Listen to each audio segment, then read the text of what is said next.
Napamura na lang si Coach Yang Giao sa mga referee. Nag-beast mode din nga sa game si Coach Tim Cone. Sobrang intense ng game na ito. Nagpaula ng 3 si Stephen Holt. Sigurado na ang twice to beat advantage ng Barangay Ginebra. Barangay Ginebra kontra sa Rain or Shine Elasto Painters. Sobrang crucial game nga ito para sa parehong kupunan, kung saan nakasalalay nga dito ang makapasok sa inaasam na spot sa top 4. Kung mananalo nga ang Ginebra ay panigurado na ang kanilang spot sa top 4. At kung ang mananalo naman nga ay ang Rain or Shine ay magkakaroon nga ng triple tie sa number 4 spot. Pero kailangan ngang manalo ng Rain or Shine na merong mahigit 15 points na kalamangan sa Ginebra para makapasok sa top 4. Sa pagsisimula ng opening frame ay pareho nga naging mainit ang opensa ng dalawang kupunan. Sobrang fast pace nga kagad ang game na ito, kung saan palitan lang nga ng baskets ang both teams sa early minutes. Maaga nga naging agresibo sa ilalim itong si Japet Aguilar na nagkaroon ng 3 early field goals. Pinapangunahan naman nga ni Adrian Ocom ang opensa ng Ross na naging on point ang shooting sa labas. Pero entering the halfway mark ay biglang umarangkada ang opensa ng Barangay Ginebra. Take over na nga dyan sa kanilang opensa si Jamie Malonzo para makuha nila ang kanilang momentum this quarter. Pareho nga naging agresibo sa loob at labas itong Gene Kings, kaya naman umabot na nga sa double digit ang kanilang lamang saro sa kalagitnaan ng quarter. Nagkaroon naman nga ng counter run ng Rain or Shine sa late minutes, kung saan naibaba nga nila sa single digit ang kanilang hinahabol, pero hindi nga nila yan na maintain, kung saan patuloy nga itong pagkana sa labas ng Ginebra. Nagpaparamdam na din nga sa kanilang opensa sa Stephen Holt. Nag-beast mode pa itong si Coach Tim Cone sa mga referee, kung saan mayroon itong kinukomplain sa kanila. Lamang nga ng 11 points ang Barangay Ginebra after ng first frame sa score na 32-21. Second quarter ay tuloy nga ang pag-control sa game ng Barangay Ginebra. Step up na nga sa kanilang opensa si RJ Abarientos na biglang init ang outside shooting sa kanyang back-to-back 3-pointers. Pero agad naman nga yung na-counter ni Anton Asisio na bigla na din ngang uminit sa labas, kasama dyan ang kanyang 4-point shot. Dahil nga sa kanya ay nakapag-generate nga ng 10 aura ng Rain or Shine. Napapamura na lang nga itong si Coach Yang Giao sa mga referee matapos maging successful ang kanyang naging challenge sa tinawag na technical kay Gian Mamuyak. Tumuloy-tuloy nga ang run ng Ross sa halfway mark hanggang sa naibaba na nga nila ang kanilang hinahabol sa 2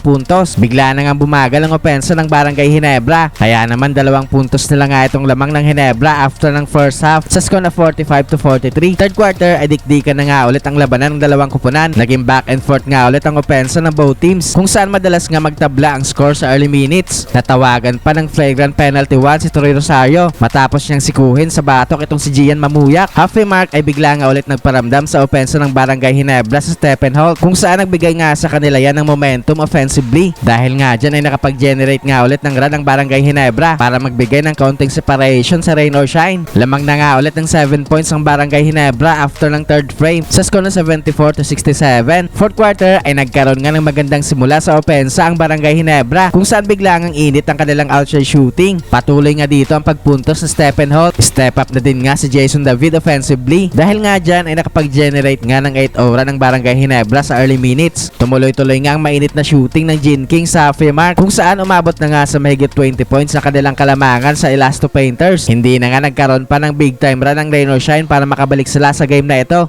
kaya sa uli nga ay panalo ang Barangay Ginebra para makasecure ng twice to beat advantage sa playoffs.